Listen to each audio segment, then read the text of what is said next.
Saya usul, kata Pak Rahman, Ustaz Hatoli ini amplopnya 1 juta ya. Kata Pak Haji Onsi, terlalu sedikit itu, 3 juta lah. Ini kan rapat ceritanya Pak. Lalu dijawab lagi oleh jamaah, saya tuh, kata Pak Haji Adib, saya tuh udah lama kenal sama Ustaz Hatoli. Dia tuh orangnya ikhlas lillahi ta'ala, asal bisa datang bisa balik, oh dia tuh udah mau. Jadi gimana Pak Haji? Kasih dia ongkos bensin. Setuju semuanya. Berapa ongkos bensinnya? 200.000 ya. Ini rapat ceritanya nih, rapat. Saya nggak tahu, kira-kira begitulah rapatnya. Panitia yang membuat acara ini dapat pahala jihad fisabilillah ditambah sejumlah orang yang hadir. Makanya bukan cuma Isra Mi'raj, nanti ada namanya Maulid Nabi, ada Nuzulul Quran, ada Muharram, ada halal bihalal. Itu buat acara, maka insya Allah semua kita mendapat pahala jihad fisabilillah. Makanya wajib meluruskan niat. Innamal a'malu bin niat. Setiap perbuatan tergantung kepada niat. Wa innamal likulli imri'in ma nawa. Dan orang akan mendapatkan apa yang diniatkannya. Inilah tujuan manusia diciptakan. Wa ma khalaqtul jinna wal insa illa liya'budun. Tidaklah kuciptakan jin dan manusia kecuali untuk beribadah, supaya seluruh aktivitasnya bernilai ibadah. Coba saya tes dulu. Masuk WC ibadah atau hanya? Baca doa masuk WC. Gimana bunyi doanya? Allahumma laka sumtu. Itu udah buka puasa. Kalau itu kan udah ada iklan marjan, berarti udah dekat mau puasa. Allahumma laka sumtu itu udah buka puasa. Allahumma inni a'udzubika minal khubusi wal khaba'is. Langkahkan kaki kiri masuk ke dalam WC, maka selama di dalam WC itu tercatat sebagai ibadah di hadapan Allah. Makanya ibu-ibu jangan heran kalau ada suaminya lama dalam WC. Begitu bapak keluar, atau lama benar dalam WC, abang ibadah kepada Allah. Gitu. Masuk WC tidak ibadah, tapi bisa bernilai ibadah. Minum ibadah bukan minum. Minum itu hukumnya mubah. Kalau mubah dikerjakan tak berpahala, ditinggalkan juga tidak berdosa, namanya mubah. Tapi bisa berpahala. Bagaimana caranya? Baca bismillah, itu baru ada pahalanya.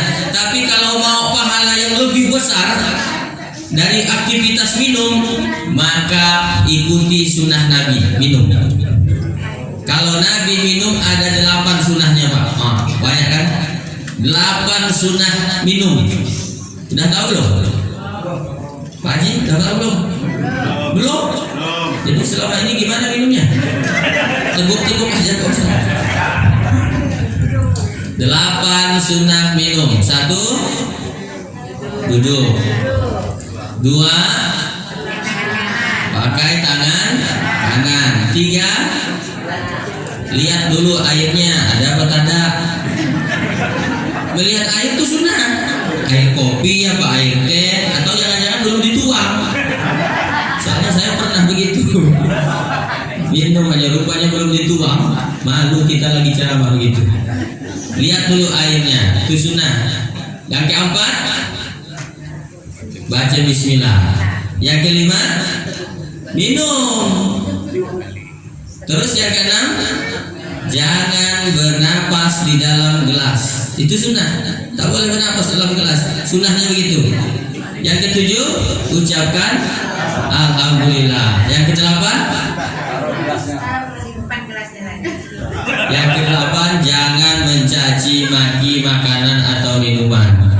Biasanya kan kita gitu, udah habis minum, oh tak nyaman rupanya.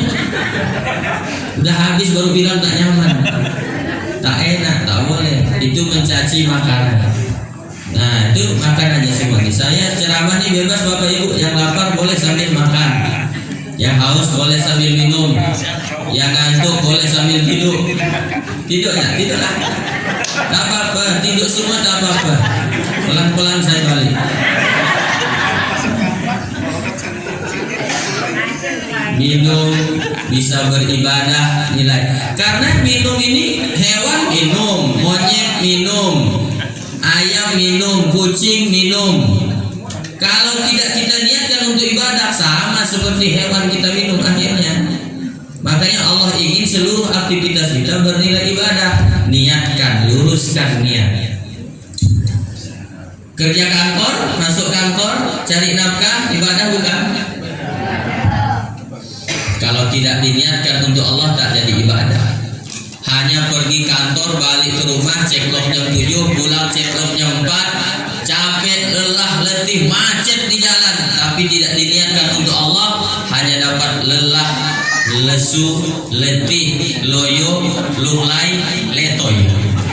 Nah, 7L itu. Coba, makanya niatkan untuk Allah, supaya kalau kita niatkan karena Allah, berangkat dari rumah Pak, Bu, langkahkan kaki kanan, Bismillahi tawakkaltu Allah, la haula wala quwwata illa billahil aliyil azim. Maka ketika itu setiap langkah kaki, ayunan tangan, hembusan napas, kedipan mata, detak jantung, aliran darah, tetesan keringat, semua dicatat sebagai pahala di hadapan Allah Subhanahu wa taala. Jelas Bapak Ibu? Jelas. Alhamdulillah sudah jelas. Demikianlah yang dapat saya sampaikan. Karena sudah jelas, apa yang mau saya jelaskan? Sudah jelas. Habis waktu dah. Oh belum. Jelas tentang itu ya Pak. Itu baru yang pertama, luruskan niat. Sebulan baru sampai. Naik unta. Makkah, Palestina, Masjidil Haram, Masjidil Aqsa, kalau naik unta kendaraannya 3 bulan baru sampai. Nabi dari Makkah ke Palestina tembus 7 lapis langit sampai Sidratul Muntaha, Mustawa, Rafiqil A'la, Aras. Berjumpa dengan Allah, menerima perintah sholat 5 waktu, balik lagi ke Masjidil Haram. Sebelum azan subuh sudah sampai di Masjidil Haram. Waktunya tidak sampai 8 jam. Masuk akal? Kata akal tak masuk akal. Tapi kalau kata iman, apa yang tidak mungkin kalau Allah yang mau? Betul Pak? Di sini ada tak ahli kesehatan, dokter atau guru biologi di sini? Bapak, Ibu saya tanya, menurut ilmu kedokteran, mungkinkah perempuan tidak pernah disentuh laki-laki bisa hamil? Menurut akal? Tidak mungkin. Tapi ada perempuan namanya Siti Maryam, tidak pernah disentuh laki-laki, perempuan suci, tiba-tiba hamil, lahir anaknya bernama Nabi Isa alaihissalam. Ibu di sini jangan coba-coba begitu. Di komplek Bantara Indah 2 ini tiba-tiba ada ibu-ibu hamil tak ada suaminya. Ditanya sama Pak Haji Onci, Bu, ibu kok bisa hamil tak ada suaminya? Pak Haji, saya mukjizat. Itu pasti ada hantunya itu. Siti Maryam perempuan suci, tidak mungkin kata akal. Tapi kalau kata iman, apa yang tidak mungkin kalau Allah yang mau? Betul Pak? Ini kursi punya siapa ini kursi? Oh punya Pak Haji. Mungkinkah memindahkan kursi ini dari surau ke rumah Pak Haji Onci sekali ngedit? Mungkinkah? Tak mungkin. Tapi Nabi Sulaiman punya pengikut orang soleh, memindahkan singgasana Ratu Balkis dari negeri Sabah ke negeri Sulaiman hanya sekali ngedip. Kata orang Sabah sekali nyirap. Jangankan 8 jam, sekali ngedip pun bisa Allah melakukannya. Tidak mungkin kata akal. Tapi kalau kata iman, apa yang tidak mungkin kalau Allah yang mau? Kita kursi ke sini kan. Luar biasa. 14 Februari yang lalu Pak, Bu, Banyak orang berebut kursi sampai ke kelahi-kelahi. Ada yang habis miliaran cuma mau dapat kursi. Saya tidak ikut. Saya alhamdulillah ceramah bentar nggak dapat kursi. Nanti saya bawa balik nih. Ada yang sampai serangan pajarnya luar biasa tahun ini politik di negara kita, Pak. Jadi ada masyarakat kita ini kadang-kadang kurang ajar juga. Datang serangan pajar 100.000 diambilnya. Datang mimpaknya 200.000 diambilnya lagi. Yang dicoblosnya yang 200, yang 100 enggak. Enggak konsisten dia, makan haram tuh. 2 kali lipat dosanya. Pertama dosa sogok, yang kedua dosa gula. Ya kan, membohongi caleg kerjaannya. Bu, saya bilang, ibu kok ngambil duit caleg, orangnya tak dicoblos. Ibu membohongi caleg. Ustaz, caleg juga membohongi kami kan. Jadi kami saling gula lah. Allah. Nah, ibu bapak, jadi Isra Mi'raj ini apa hikmah yang kedua nih Pak Ustaz? Hikmah yang kedua, Isra Mi'raj ingin mengajarkan kepada kita supaya kita selalu menjaga iman. Kita sekarang 2024 masih percaya dengan Isra Mi'raj. Percaya iman kita masih kuat. Tapi bagaimana dengan anak-anak kita? 10 tahun, 20 tahun, 30 tahun akan datang. Kalau kita tak jaga imannya Pak, boleh jadi mereka tak lagi percaya dengan Isra Mi'raj. Kenapa iman harus dijaga Pak Ustaz? Mohon maaf, makin kesana lagi Pak, nanti makin ke depan godaan iman kita itu makin luar biasa. Sekarang aja godaan iman kita ini udah luar biasa Pak. Coba Bapak jawab, mana yang lebih banyak orang selingkuh? Zaman dulu atau zaman sekarang? Zaman sekarang. Kenapa? Nih, HP. Dulu mau melihat artis rok pendek susah Pak. Hantu rok pendek, celana pendek susah. Dulu hantu pakai gamis. Sundelan, kuntilanak, sundel bolong. Masih bagus dulu zaman dulu pakaiannya. Sekarang baru buka 1 menit YouTube 17 orang perempuan tak bercelana. Yang nonton aki-aki, liur-liur dan nonton. Dibandingkannya pula sama bininya di rumah. Melihat artis di HP, niti aja liurnya. Melihat bini di rumah, niti aja mata.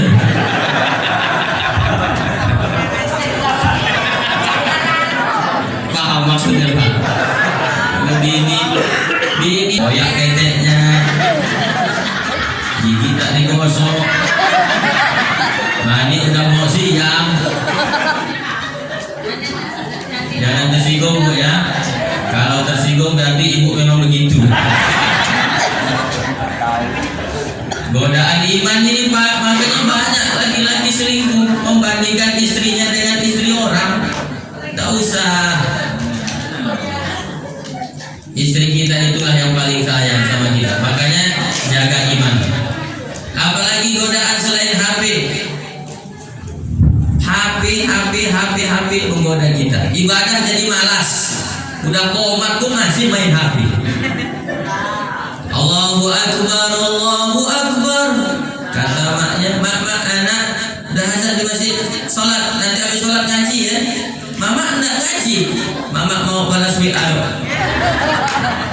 HP, udah azan masih WA. Mau tidur main HP, bangun tidur nyari HP, mau makan update status, foto dulu makanannya, update status main HP. Masih punya belum selesai makan main HP. Sampai-sampai mendengarkan ceramah pun main HP. Nah, itulah yang ini. Ada yang main HP dulu. Ibu yang main HP selama saya ceramah, saya doakan suaminya kawin lagi.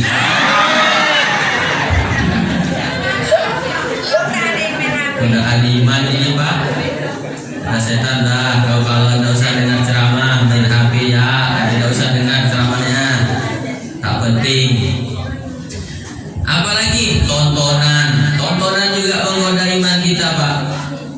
uji iman. Apalagi yang hobi bola, bukan mau melarang nonton bola, bukan. Kita kadang-kadang demi nonton bola jam 2 malam mau bangun, betul kan?